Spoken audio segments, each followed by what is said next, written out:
Awesome. Welcome to another episode of the Calgary Fitness Podcast. I've got Geoff Starling with me. Geoff, you and I have been trying to connect for a couple of months here. COVID hit. We were trying to meet in person, but I'm so glad that we finally found the time to do this. Why don't you give people who are watching or listening an idea of who you are, who you help, and who you serve? Beautiful. Yeah, good morning, man. We're all lined up for like that first week of the shutdown. So we've been playing kind of tag since then. So Geoff Starling, exercise physiologist, strength coach, and owner-operator of Everybody Stronger. So we work primarily with allied health professionals, and we go and find folks who want to become more active, but are really struggling to find good advice and good care and treatment for that. And we bring them into our program, and then we help to get them started. Wicked. And so tell me a little bit about you yourself. How did you get into the industry? What drives you, I guess? Yeah, it was a winding path, to say the least. I started going to the gym when I was 14. There was an older guy there who kind of saw what he said, the kind of fire in the eyes. He saw I really wanted to get after it. And he was a bodybuilder, so he kind of got me into bodybuilding in that way. That kind of went all the way up to me competing in bodybuilding 2006.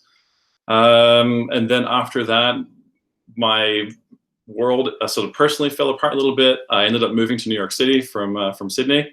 And on my second trip to a gym in my neighborhood in New York, the guy asked me if I wanted a trainer. I said, well, no, I'm good. You know, I just competed. I was pretty cocky. And he's like, well, how good? Well, pretty good. You want a job? So I walked out of the gym on my second day with a uniform and a business card, and the rest is kind of history. That was kind of the start of things. I lived in China for a bit after that. My wife was teaching there. Not my wife at the time, my wife now. We moved back to Sydney. We started a family. I started a personal training business there. And then she's from Calgary, so we came back here 2011, and kind of hit the fitness scene here. We needed to find somewhere to live, so I found a salary job in fitness, which is very rare. That was with the YMCA. So my first few years here were with the Y. I was strength and conditioning director downtown at Eau Claire. So for Calgary folks, everyone kind of knows about the Y, and particularly the Eau Claire Y too, now the Gray Family YMCA. And after a bit more winding on the path, I returned to personal training and started Everybody Stronger out of a gym in Inglewood. And I'm curious too, just having a look at your bio here too, it says there's an obesity specialist. Can you tell me what that means and kind of how you're framing your training around that?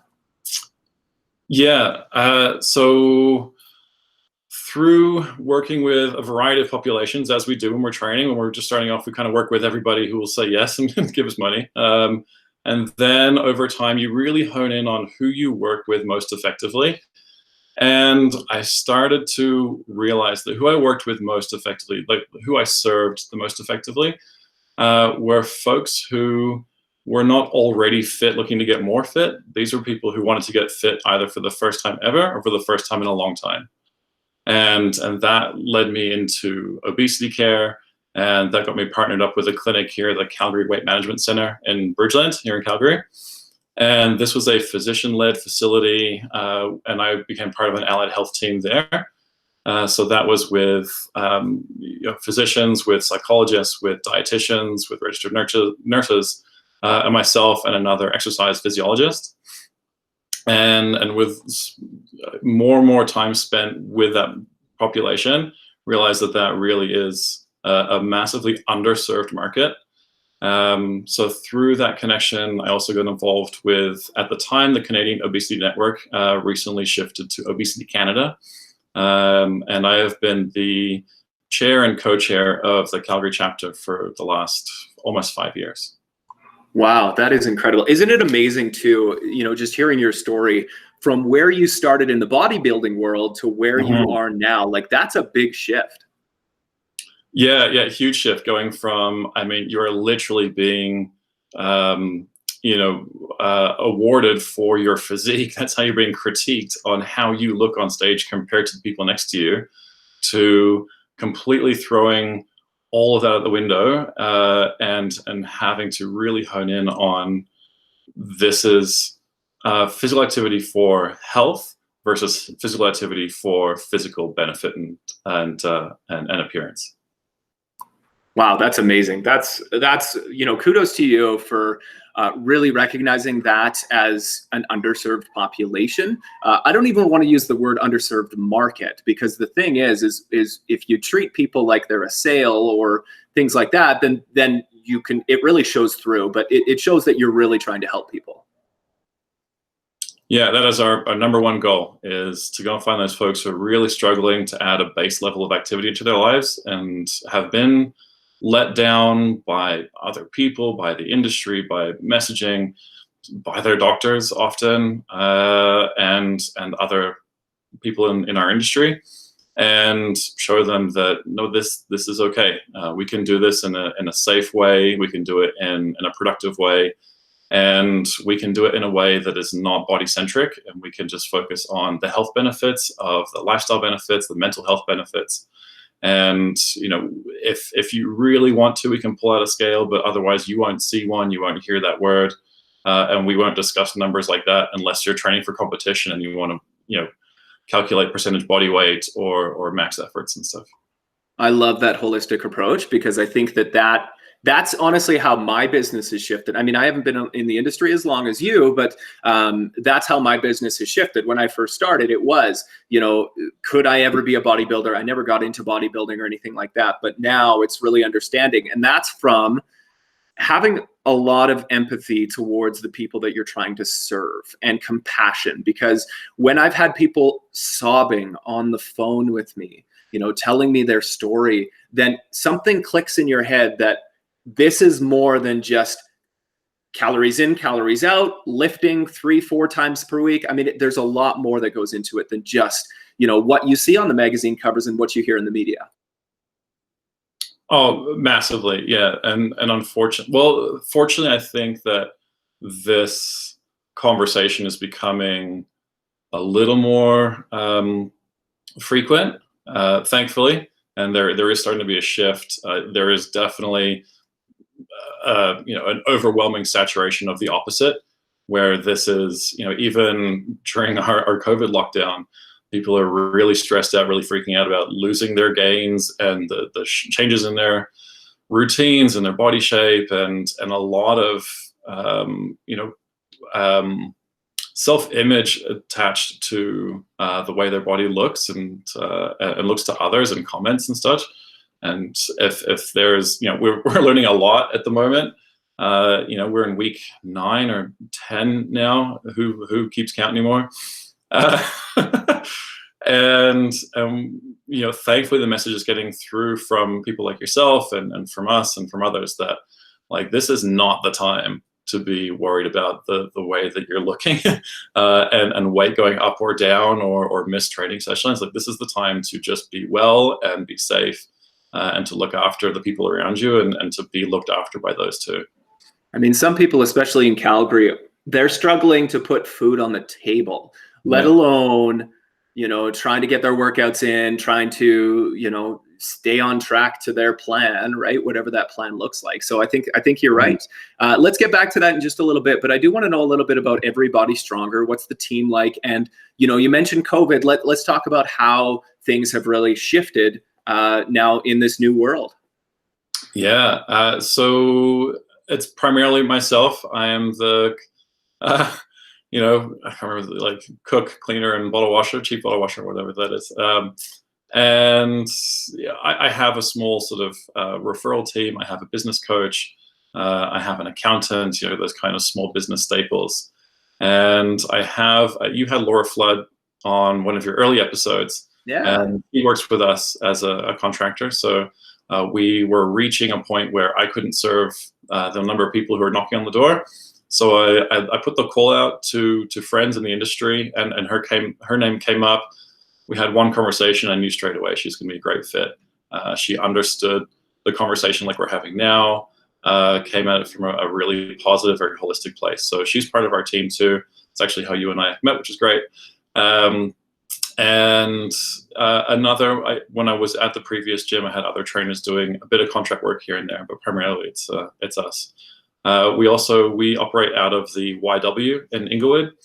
So they have their residential place there, and then they also have what's called the Hub.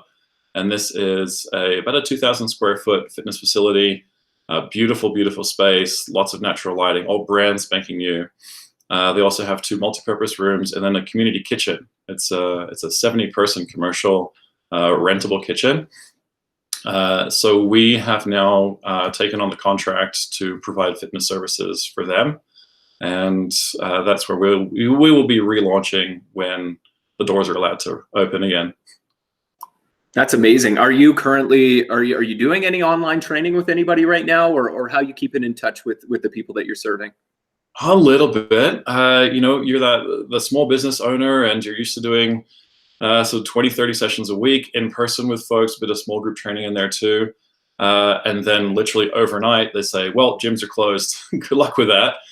I put out the call to everyone. Okay, the objective here is to continue to serve as best I can, and put out the call. What's the best way? Do we continue our training over video? Do we do sort of programming you can do at home? Can I get you equipment? Can I set you up with other stuff? And it was really mixed. I had a couple people ask to continue their regular sort of time during the week, but switch to video. I had others say, yep, please write me a program. Here's what I have at home. We did photos and a couple of videos to set that up. Others said, you know what, I really still want to just get outside. So we put in a walking program where we would all dial in through Zoom and just kind of be alone together. We would walk around our own neighborhoods and just dial in and kind of do it together over video.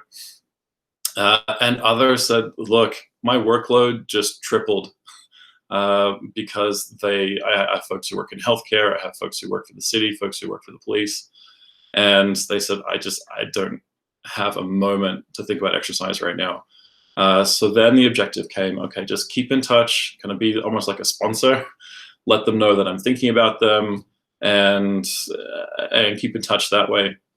And that's kind of been about how it's been since. So a couple people over video. We've continued those outdoor walks with restrictions being lifted for outside recreation. We are starting to do a little more work outside, but it's still just kind of friends getting together and being active. We're still not allowed to operate a fitness business either inside or outside. So we go for walks still over Zoom, but a few more people in person too. And yeah, that's kind of where we've shifted. I'm now renting an office because I have 2 small kids at home, and we tried to get me to work from home, and they couldn't handle me being in the house and not being available. So yeah, I hear you. I found a small space I could get to quickly and have silence for things like this. Yeah. And, it's funny that you mentioned that with people, their workload tripling. So I don't know if you knew this, Geoff, but I work full time in the media. Yeah. And when this happened, okay, so I'll rewind here. So the day my second daughter was born, March 12th, so she's 2 months old now, was the day that the NBA canceled its season. So we went from, I was supposed to have some pat leave, some 2 weeks vacation just to hang out with the family and, take care of that, to me canceling that, going back to work right away, trying to navigate doing that from home with a newborn and a 4-year-old at home. So I understand the pain of the people who are saying that, my workload is tripled. And I think that goes back to the fact that don't overjudge yourself if that's happening to you at this time, because if you can move your body when you're able to, when you find a spare 15 minutes, that's fine during this time, because I think the mental health is just as important as the physical during a time of grief and sorrow and times like this. Yeah, and that's been a huge part in that. Like I said, with that kind of that sponsorship shift, was you just need to know that someone's thinking about you, that someone's got your back. When the dust settles and the doors reopen, we'll get back to it. In the meantime, just look after yourself, look after your people, and essentially, when you're an essential worker as well, like you're responsible to, I'd say about a quarter of my clients work in healthcare. and like their responsibilities right now are massive. So they're, this is the time when you sleep, you rest, you eat where you can, and yeah, we'll get back at this when we can. And I mean, this is just kind of an aside too, but you have to think about it. When your adrenaline is pumping that much as a healthcare worker, you're saving lives, you're helping people, and then to add more stressors by worrying about your workout and worrying about your meals, like it's just not worth it. Yeah, there are bigger fish to fry at the moment. And then that disconnection. So on the other side of the spectrum, you have folks who like, they live alone, and fitness was really a community hub for them, and they've gone from sort of some workplace connection to being at home full time. You and I are doing this over a video call right now. It's not the same as you and I sitting in a room together. And you're busy at home with your family. You have your people there, and I do as well. But for those folks who have really no one else in their sort of physical circle right now, this is a really, really tough time. And a lot of them, through our programs, became part of a healthy, positive community for the first time in their lives as adults, and then that was snatched away. So that, again, part of those walks together, and just even over video, it's a connection. It's a couple of times a week where there's other people who, they're not your colleagues, they're your friends, and they're your friends who are a positive focus in your life. And there's me, and then there's, oftentimes I'll sign out. We actually started a Wednesday night happy hour, where we did an open call. Anyone can join in. I'll just keep the line open for 2 hours, and we don't have to talk about fitness. We don't have to talk about anything else. We can just keep firing away on whatever topic you like. And I would find I would sign off after 2 hours, get back to the fam, and they'd keep going for another 2. So that community, that connection is a huge part of this. Yeah, and I think that I think that's the one thing that I'm certainly missing at this point too, is that community when it comes to growing with those people around you and creating those friendships and everything like that. So it's real. It's definitely a real thing. What about your training yourself, Geoff? I mean, I saw a video of you posted an outdoor workout from your backyard, it looked like. So tell me a little bit about your training yourself at this moment.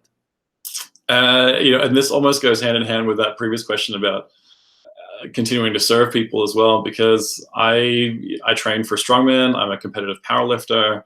I kind of did away with the body image and the bodybuilding stuff a while ago.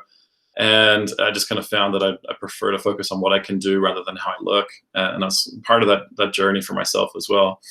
And when things were looking like they're going to shut down, I was able to grab some stuff from the gym I was working at previously at CityFit and bring that home. At the time when it was looking like I'll be like a 2-week lockdown, that was just stuff I was going to hold on to, put in the garage, and pull out as needed.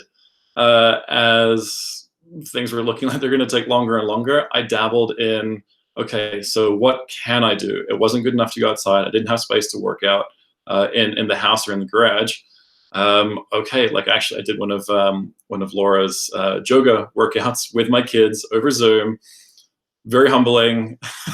Gave it a shot. It was hilarious having the kids crawling all over me while I'm trying to do some poses, very unsuccessfully for the most part.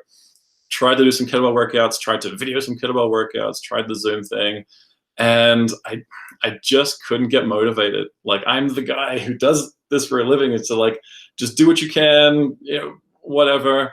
And I had the equipment to do almost anything that I wanted, and I just couldn't do the workout that I wanted to do. So I really did not a whole lot for those first few weeks. Scrambling to keep the business going and to serve and to navigate things with the kids being at home and all that.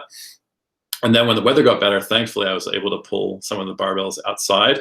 I have not a lot of weight, again, but some good tools. So I was able to replicate some of the experience to kind of check the box. I've been working on my Olympic lifts for quite a while.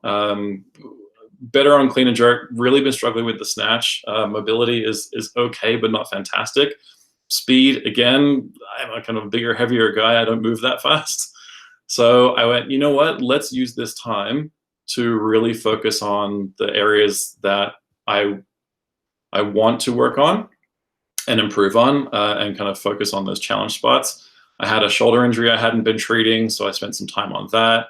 I had some hip stuff that I was working on, stuff that when you're just in that grind that day to day, and even when you're in the gym 50 hours a week, sometimes as a trainer, it's hard to prioritize time for yourself, and these things were allowed to kind of build. And so this was, all right, have fun, play with the weights, focus on your challenge areas, treat your injuries, recover.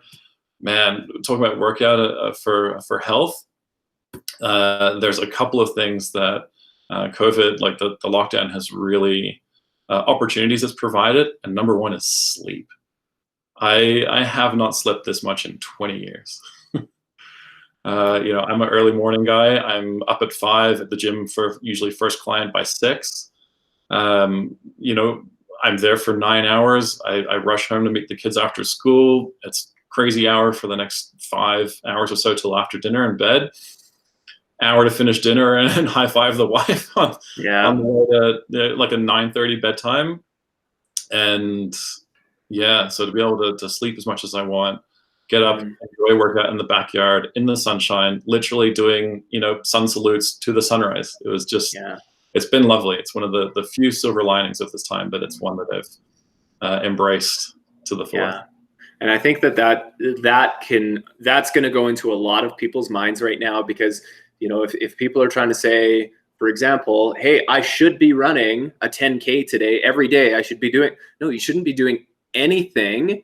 You could be, right? Mm-hmm. And when you realize that this is the chance to say, let me learn a little bit more about my body and let me discover new things, right? Like I've been telling some of the people that I work with is like, why not try to do as many unassisted push-ups as you can in a row, right? Don't think of this as, a time to say you need to do 4 sets of 10 push-ups. Like, why don't we just try this? Why don't we try running up a hill? Why don't we try doing a handstand off your wall? Like, why don't we try just things that you think that you never thought were possible, as long as you don't hurt yourself. But this is a good chance to really identify some areas that, hey, I can do this. This is amazing.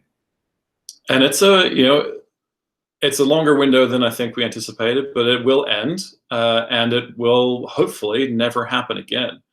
So that was a realization too. Like, I've got a list, not just what do I want to accomplish during the downtime, what do I want to do, but like, what are some things that I will only really be able to focus on this time? Because, a year from now, a few months from now, hopefully things will be back to at least some kind of, close semblance to what they were before. And, I've been trying to write a book for 3 years, and, like I said, like, not working on my injuries, not working on some other health stuff. And I'm like, you know what? It would feel really good if I came out of this with some of these things being, at least put some effort into them. Because the window will close, and hopefully it'll never come back. Yeah. Well, that's incredible, Geoff. I'm so, I think that's amazing that you are willing to take this time to say, how can I improve myself? And that's really, really humbling. And I think that, good on you for doing that, for sure. When it does get back to normal, Geoff, I do want to know, when you go from someone who's interested in working with you to assessment to training, what does that process look like from start to finish? How long do you sign clients on for? What's the process? Great question. Yeah, and I'd love to answer this one because it really speaks to how unique our model is, and how unique it really shouldn't be. And that's part of kind of the long-term plan. So a typical kind of, let's say patient journey, to use the healthcare term, is someone would go to their family doctor and say, hey, look, I want to become more active, but I just really don't know how. And hopefully they're someone who's aware of us or one of our direct referral partners. We're about half a dozen now in the city and growing. They would say, contact these guys, and they'll get you started. For some of our direct partners, they can actually book us in directly through their scheduling system.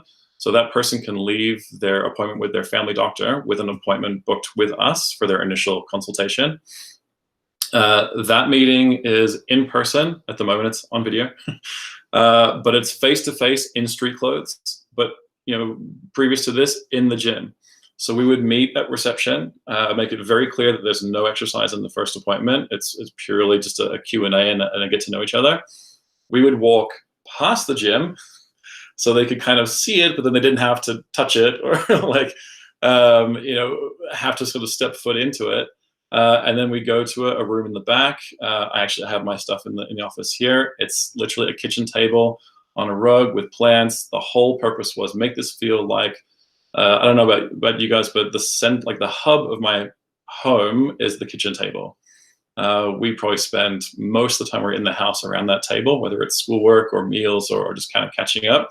So I wanted to recreate that kind of kitchen table experience where people feel really comfortable discussing the relationship they've had with physical activity, with some of the struggles they've had. There's a big box of Kleenex. It's usually refilled every few weeks because this is a very emotional conversation for a lot of people. That's that first appointment, usually an hour of just diving into some of those questions. What have you tried? What has been successful? What has been less successful? And looking for little clues along the way of little victories. If you're someone, especially someone in a larger body, you have been told over and over again by the people around you, by the messaging from media, sadly by your family, by friends, colleagues, by your own body, that the list of things you can't do or the list of things that you've told yourself you failed at is like this compared to the things you've been told that you can do. So we really try to tap into some of those little nuggets of things that have been successful and draw on those. They'll usually leave that first appointment with a couple of action points to go off and kind of do on their own. And it's a bit of a litmus test for both of us. If we send them off with homework, self-efficacy is a huge component of healthy practices because I can't live in your house with you. The fact that you've committed to this appointment shows that you're ready, at least at a base level. Let's give you some tools to work with. We have an accountability tool that we use. It's an app that we use. It's like a 15-second check-in every day where they can record workouts and we can give you feedback. And so that's usually first appointment. Hopefully from there, they will commit to recurring sessions. And then again, previous to this, that would be coming to see us in the gym a couple times a week or whatever their sort of budget and lifestyle can afford. We try to have options for everyone. At the moment, this is, all right, well, let's go in over video, fire up the video in the room where you have access to the most surfaces. So, we're doing programs where it's chair squats onto your kitchen chair. It's countertop push-ups against your kitchen counter. It's, clearing a space in your living room where you can do some rolling get-ups and some body work on the floor. And yeah, accountability is a huge piece.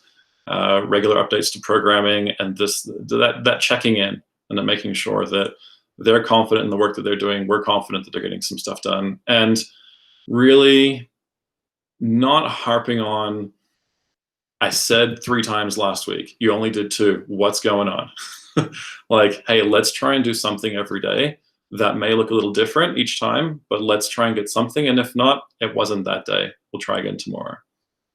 So, two things really stood out so far for me, Geoff, and I just wanted to cut in here to just please really hammer that point home. And one of them was the feeling that you give them around the kitchen table, because a lot of people, when they are just starting on a new journey, there is a lot of intimidation.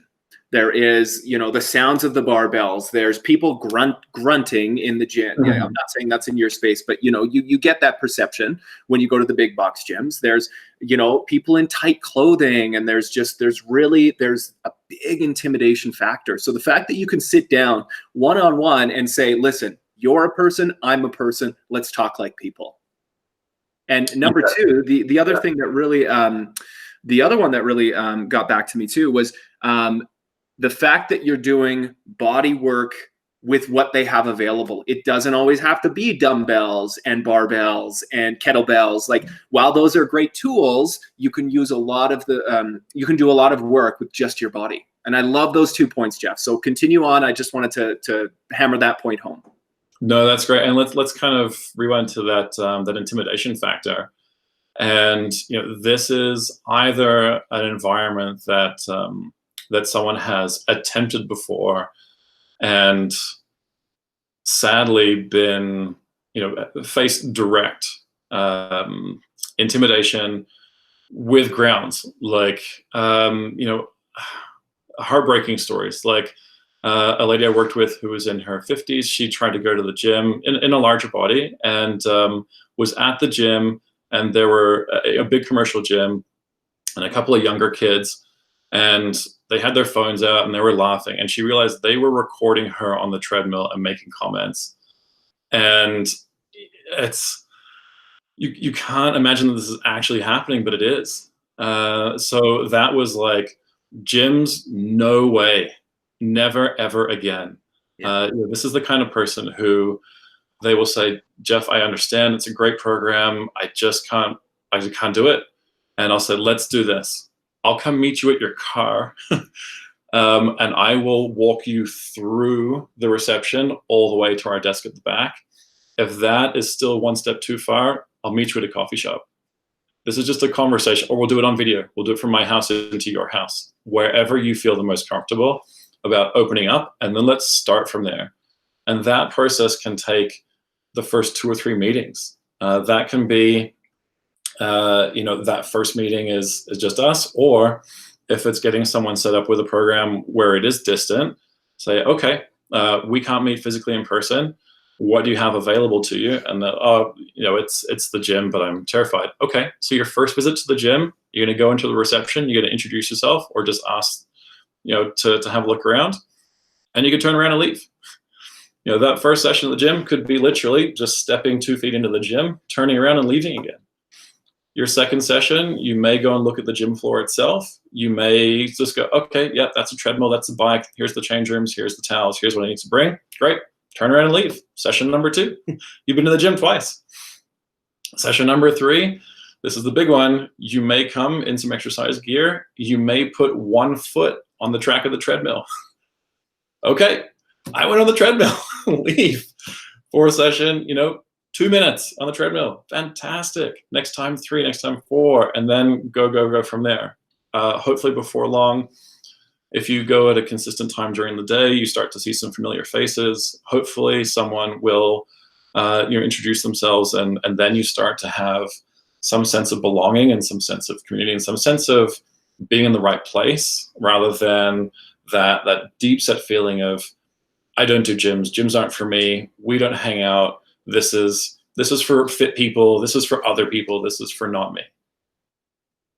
And one thing, I put up a post, I don't know, a year ago, I think it was early 2019. What really pisses me off, Geoff, is gym fails. When you see those videos come up on your social media feed where it's a 2-minute highlight reel of people, not using the equipment correctly, and, they're whatever they're doing, right? And people comment on them just saying, what idiots, and that kind of shit pisses me off. Like, you have no idea how much that makes me upset, that somebody had the gall to pull out a cell phone in the middle of a workout to videotape someone that you have no idea what their background is, what they've been through. You know what I mean? Like, the fact that they actually put some gym clothes on and made it to the, like, that to me, like, that speaks to me. That is incredible. And to those jerks that pull out their phone and record other people, like, shame on you. I think that that's a disgusting practice. Yeah, here. So let's move on just a little bit here. We spoke a little bit early on about weight loss and the fact that you say, and I think that this is important too, that if the client is interested in weight loss or seeing a number, then sure, we can develop that with you or work on that with you. But for the most part, the scale is not involved in your training. Yeah, and we really, we promote that very heavily. We are a weight normative operation, and you won't see any mention of weight loss scales. I was actually this time yesterday, I was doing a guest lecture for the personal fitness trainer program for Mount Royal, and they asked about that, like, what are there clients you work with and clients who you don't work with? And the easy answer is, yeah, if you're, whatever has led you to the point where you're on this journey, I want to lose 20 pounds for a friend's wedding, or I have this coming up or this coming up, and I just want to shift that last 10 pounds. Sure, we can start that conversation, but I will try to at least provide an alternative point of view. Say, hey, let's focus on getting you stronger and healthier, and work on some numbers that we have a significantly higher level of control over than, you know, your mass on the world as recorded by a scale. And those are the metrics that we use. So if weight loss is important to you, we'll typically discuss it as a shift in body shape and body size. But really, it is something we'll kind of leave you to kind of record and measure on your own if that's important. But we won't do that when we're in the gym. When we're in the gym, we focus on health, we focus on physical activity, we focus on strength. And those are the metrics that we record. Love that. And I love the fact that weight loss is just one metric. It's not the metric. I think that's important for a lot of people watching or listening to remember. And it's just a number, right? Like, I had one client message me and say, oh no, and I stopped her right there. I said, listen, why are you stepping on a scale right now? Because especially during COVID, right? I mean, there's temptations when you've got the cupboards right there. And I get that. I completely understand that. You have to understand that it's okay during this time to really just focus on what you can and, you know, get stronger, healthier as when you're ready. Lost you on the feed. I really hope this comes back. Hello. Oh, hello. good. Yeah. Gotcha. Yeah. I was just going on about saying, you know, it's a time right now where there is a lot of temptation right now, and, you know, the fact that you're stepping on a scale every day during this time, when you're stressed out, your hormones are just, you know, through the roof, and it's just not the time. And, you know, I mentioned control before, and, you know, one of the messages we hone on over and over again, the main difference between focusing on strength goals and health goals as opposed to weight goals are that you could do everything right. You know, we talk about calories in, calories out. You could do 900 calories a day, clean as a whistle, do your 30 minutes of activity every day, do your mix of slow cardio and high intensity work, and your body may just decide that it doesn't feel like shifting a pound. You know, or it may go up or it may go down, but you really have so little, and a lot of the research coming through in obesity points to this, that again, we really steer away from any kind of usage of BMI because it's a completely irrelevant. I have a BMI of 32. I'm ineligible for some insurance programs. I'm a 6'1", you know, strongman powerlifter. Like, Yeah. I'm a big dude. You know what's funny? I just wanted to cut in there, Geoff. My BMI, I'm 6'3", 180 pounds, and it shows that I'm obese. Like, I feel you, man. The BMI is just, it's off. So the reason we focus on health goals, like resting heart rate, blood pressure, other metrics of performance, especially with strength, the coolest thing about strength training, you lift up the bar and put it back down, you get stronger. Like, nothing can mess with that. There's no counter to that argument. You know, you have to do it more intelligently over time, but you can't get less strong by lifting more weight. You know, so regardless of what the scale says, this is the one we have the highest level of control over, so this is the one we focus on. And you'll see, thankfully, even those conversations, even when someone comes in with a weight loss, you know, they're attracted to that. That's just the culture they've grown up in. It's the messaging they've received. Even when they come in with those conversations happening, we'll see a shift over time as, you know, the performance on the platform improves and increases, the number of weight they can move. As soon as someone can deadlift their own body weight, it is game changing. Everything that, like, and I tell people, Tom, too, like, we'll laugh. Like, you've come in, like 6 months ago, you came in and you're terrified of walking outside because of the way that you perceive people seeing you when you just walk past them on the street. You know what's cool now? You can walk down that same street with your chest held up high and go, I could lift you. I love that. That is amazing. That is awesome. And No, you know, Geoff, I could outlift you too. yeah.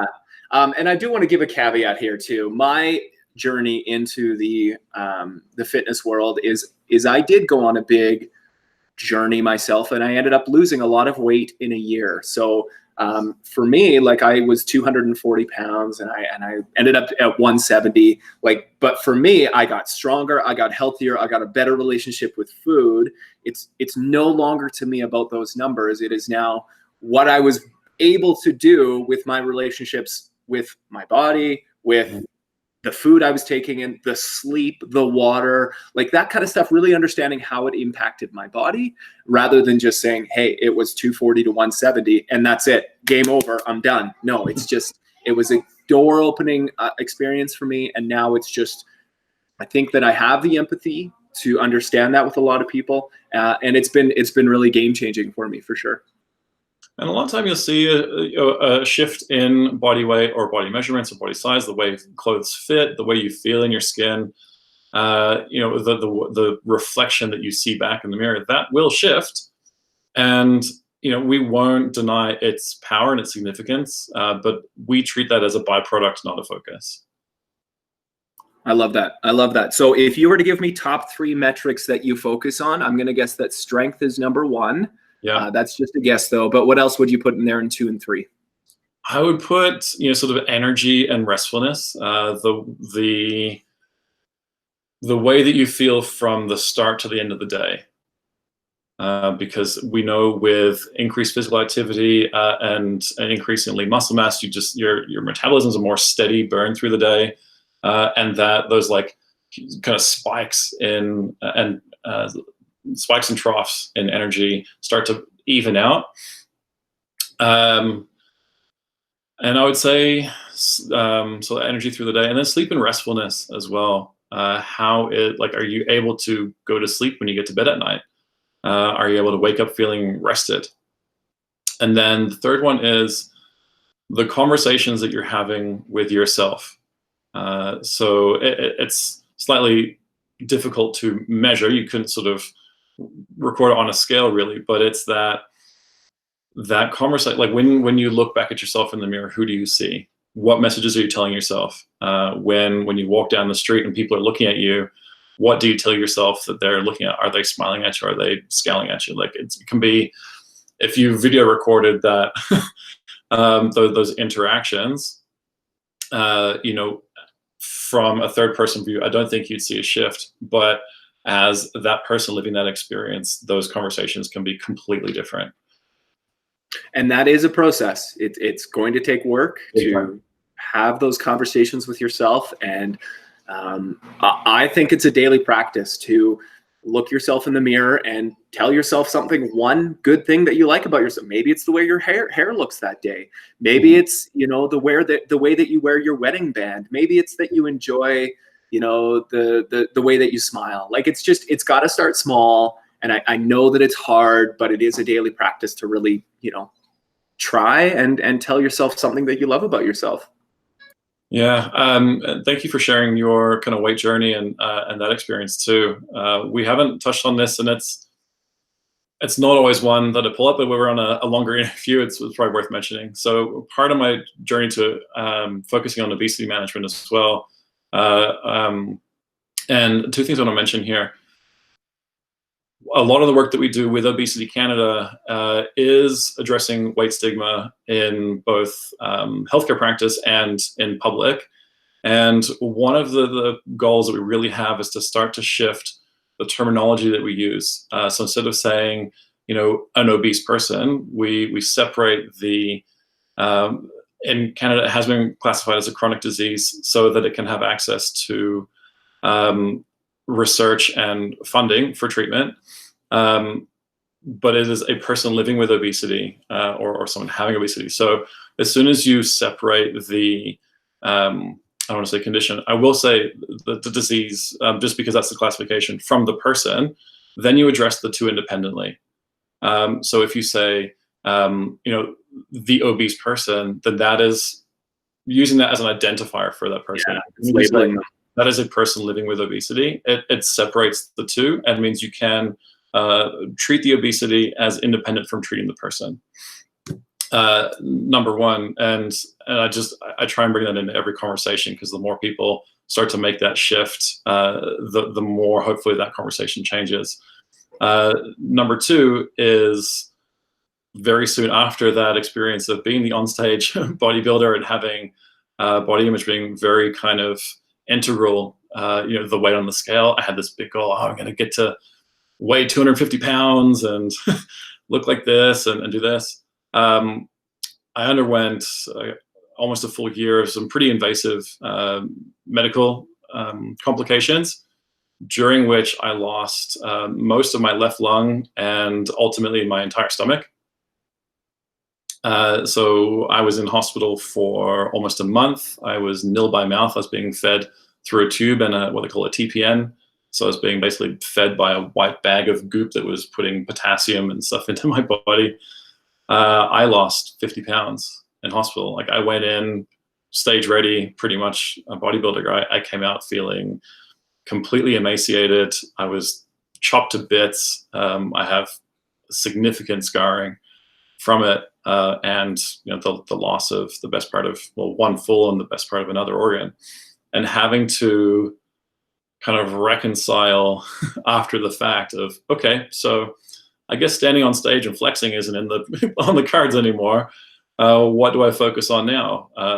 And the first goal for me coming out of that was, the first goal for me, because that was the culture I was ingrained in, was I need to weigh the same as what I did when I went to hospital.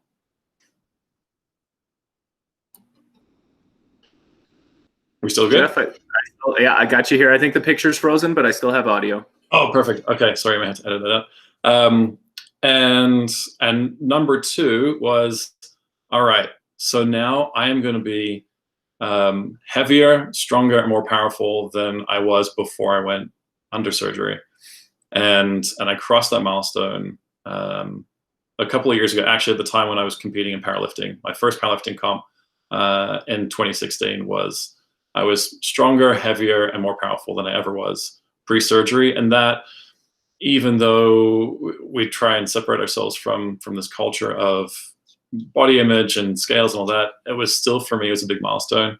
And since then, the weight has gone back down and the performance has gone down just through various things. Like, busy, life is busy.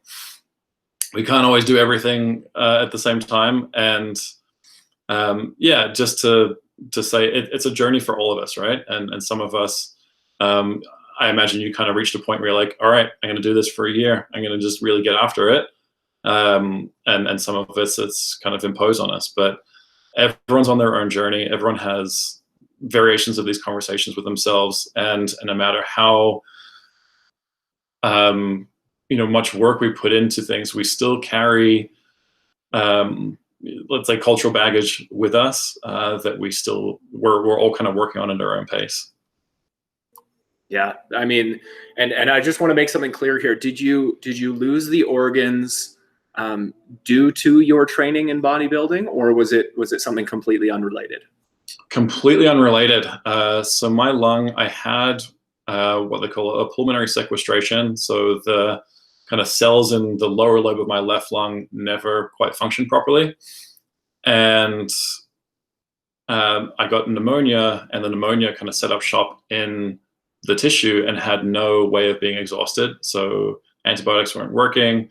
They ran some scans and saw this anomaly. So they had to physically remove the tissue. The result of that, so part of the complication of that kind of, so it was like the cells that were sort of programmed to become that lower lobe never quite did it right. And then part of that were some compromises of my diaphragm. And ultimately what happened was my stomach found let's say exploited these compromises in my diaphragm and ended up being sort of vacuumed into my chest. So it's essentially a massive paraesophageal hernia, where my stomach was kind of pulled progressively through my diaphragm into my chest, and to a degree where it had to be then physically removed. And to be honest, it should have killed me. I had a third of my stomach in my thoracic cavity that was necrotic, and if that had ruptured at any time, my entire chest cavity would have been filled with septic material, and it probably would have killed me pretty quickly. So very thankful for being able to live through that. And coming out of that was part of this journey too. So we go in assuming this is kind of a routine surgery. They actually thought originally it was part of the lung had a complication with the lung surgery. And I come to in the ICU ward with, I ended up having 3 surgeons working on me to do the removal and the resuture. I come to an ICU with, one of the surgeons who has just had my organs in his hand say, so things escalated. You'll notice some pretty significant bandaging and stuff on you now. And literally pulled up a piece of paper and drew a picture of, so here's what your organs used to look like before, and here's what they look like now. The procedure was called a Roux-en-Y resection. It is actually, if you have elective gastric bypass surgery, it is the most extreme version of that, but done under emergency circumstances. So, they basically cut me from the base of my sternum to below my belly button, and kind of went in and dug and scooped everything out from there. And I was on a lot of pain medication, so I don't remember the story, but what I do remember from that conversation was the insinuation that I had done this to myself by insisting on having a career as an athlete and as a trainer. So not only am I coming to terms with my body now being a completely different vehicle than what it was, a couple of days ago, but also that I had done it to myself, and also that I was now going to have to change my career, change my sport, change my hobby, my entire life was going to have to be rearranged. And one of the things that thankfully, I had learned for whatever reason is that don't always take the first answer as the answer. I went, well, I had 2 other surgeons working on me. Let's get 2 more answers to that question. So I found the one other guy who's actually the one who did the lung surgery confirmed that same message, and actually wrote it in his operation report that it was likely due to my career in fitness. I went, okay, well, that's 2 down, 1 to go. and I go and find the 3rd surgeon, and he says, Geoff, and I'll never forget this, we had a scheduled appointment. It's a few weeks after I was discharged, and I was still really, really beat up, but I met him at the hospital. I walk into his office, and I will never forget the look on his face when I walked into the room. And he said, Geoff, it is amazing that you're walking into this room. Like, you shouldn't have got off that table. And this is someone who had my organs in his hands, and was fine to keep me there. And I explained my predicament, and he said, I won't apologize for my colleagues. However, this could have happened on the toilet just as much as it could have happened with you lifting a barbell. Diaphragmatic pressure is happening constantly. So try not to, so take from that what you will. But he said, I would actually say that whatever you were doing before is the only reason that you made it out of theater, with your organ didn't rupture and put you in that direction. So keep doing it, man. Wow. Yeah. And so that was very validating too. And then again, part of that, strength training is for health. Strength training made my body strong enough to get me through a surgery and a procedure and a situation that should have taken me out. Wow, what an incredible story. And I'm glad that you stuck around for the third opinion, because you're helping people, and you're spreading the messages now that I think that this world needs. And I mean, you'll have to forgive me, but I do work in the media. So as much as we are trying, or at least me personally, trying not to spread those messages, they do get spread. So I really appreciate people like you who are, doing the right thing. One final question while I still have you here, Geoff. I do want to know, I mean, this could be a whole other podcast, but I guess let's talk a little bit about nutrition. How do you guide do you guide your clients through nutritions, or do you contract that out, or how does it work? Yeah, I'd say there's there's usually two paths to this. So I'll ask anyone coming in what their confidence level is with the food. We have a screening question on our intake form that has kind of this scale of like, what's your relationship with food like? Do you count every calorie and measure every meal, or do you just kind of eat whatever whenever you want, or kind of somewhere in the middle? And depending on that answer, we'll dive into that a little bit, and we will provide general kind of nutrition advice. I'm not a dietitian and I'm not a nutritionist, so I can give some examples of, hey, maybe some more of this and a little less of that.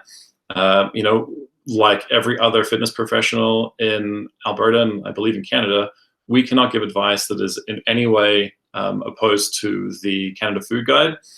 And I'm sure you've seen it, and I certainly have, personal trainers who act like dietitians. It's highly dangerous, and you're not qualified, and you're not insured to do that. This is not your scope of practice, so stay the heck away. So if it's general advice, I will answer questions within that parameter. If it's anything more complicated than that, I will refer to a dietitian, and we have 2 on our team that we give direct referrals to, and then they can really get into the work. Thankfully, a lot of the folks that come to us are coming through referrals from primary healthcare, and we can refer that information back to their family doc as well. Perfect. That's awesome. Geoff, thank you so much for your time. I do want to give you an opportunity to let people know where they can find you and how they can get in touch with you if they want to learn more. Great. Yeah, thanks. Appreciate it. And thanks for having me on today. It was a really good chat. So we are on Facebook and Instagram at Everybody Stronger, and the website is everybodystronger.com. If people want to email me, info@everybodystronger.com. That's kind of the main channel. So I'd say Facebook and Instagram have the most recent content. That's where you saw the backyard workout video. And then for contact through the website's the best way. Perfect, Geoff. This was great. So many stories that came out of this. So I really appreciate your time today. Don't hang up just yet. I'm just going to stop the recording, and